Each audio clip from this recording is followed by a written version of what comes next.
Well, the big news story as of late has been Hurricane Harvey, and after almost a week of pounding the Gulf Coast, it is finally moving its way out of the region. Harvey rapidly intensified late last week and made landfall as a powerful Category 4 hurricane, making it the first major hurricane to hit the U.S. since Wilma in 2005. I had a chance to sit down with Pennsylvania State climatologist and Penn State forecasting instructor Kyle Imhoff about some of the meteorological factors that led to this deadly event. It was really a confluence of unfortunate events, if you want to think of it that way. You had a rapidly intensifying hurricane heading toward the coast with a lot of metropolitan areas, a lot of major cities close to the coast in southeast Texas, and the fact that it was entering a region with a lack of steering flow. So you had a very slow-moving system, a very powerful hurricane that had the initial impacts of the major hurricane landfall, and then it stalled out over the coast. And what does he mean by a lack of steering flow? The storm really had nowhere to go. It just kind of got into a region without any upper level support for moving it in one way or another. So the storm will just kind of sit there if there's nothing to push it along. And once it sat there, it had plenty of fuel to work with to continuously dump rain on the area. But the amount of rain that fell in that region, there's so much water sitting now into the coast. You're inland, but there's a lot of water sitting there, so it almost fueled itself just through the amount of rain that fell. Given all the factors at play, it was a tricky storm to forecast. Some aspects of the storm were predicted better than others. It's difficult. I mean, we've always had issues with forecasting hurricane intensities and strengthening hurricanes, and especially when you get to a point where they're rapidly intensifying like we saw with Harvey. But it was, I think, a good forecast from the flooding aspects and that potential impact. And it's fair to say Harvey was truly unprecedented. To get 50 inches, that's actually now, if that becomes an official record, we've never seen a 50-inch storm total rainfall in the continental United States. Although some people have been critical of the decisions that were made, Kyle thinks it's difficult to say what, if anything, could have been done differently.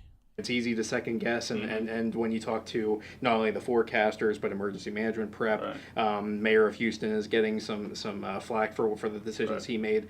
It's really difficult to say if anything should have been done differently. And speaking of emergency management, I also spoke with Penn State meteorology senior Madison Litton, who is president of the Emergency Management Club. She agrees with Kyle that given the information at hand, not much could have been done differently before the storm. As far as I know, everything's being handled pretty well.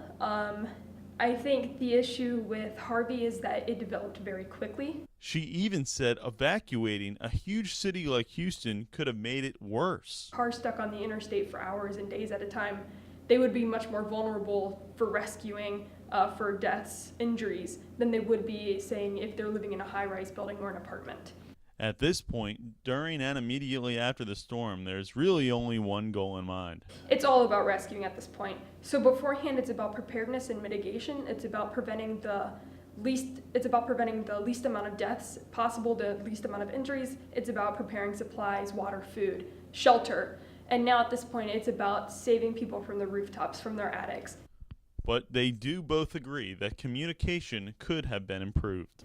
The federal level had to kick into high gear, which means that they have to communicate with local officials in high gear, and then they have to work with the politics, like the governors, the state legislators, and even the mayors. And that's a lot of communication, and a lot can go wrong with communication. But certainly there are ways in which you could have improved on the communication, or maybe Houston area focusing more on the potential for, if you do get heavy rain in these highly populated areas, that's going to be a problem. And they both also agreed that this will be a storm for the ages. So we're looking at a situation very similar to Katrina, whereas there's hopefully not going to be as many deaths, but we're going to be looking at a long rebuilding effort. Hurricane Harvey will be one that we'll be referencing for years, and case studies will be developed from it, and it's really a lesson learned for a lot of not only weather forecasters, from emergency management, from government officials.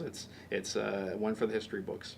If you're interested in donating to the victims of Hurricane Harvey, a quick and easy way to do so is to text Harvey in all caps to 90999 to donate $10 instantly to the American Red Cross. And if you want to donate to another organization, a quick Google search will yield dozens of great organizations.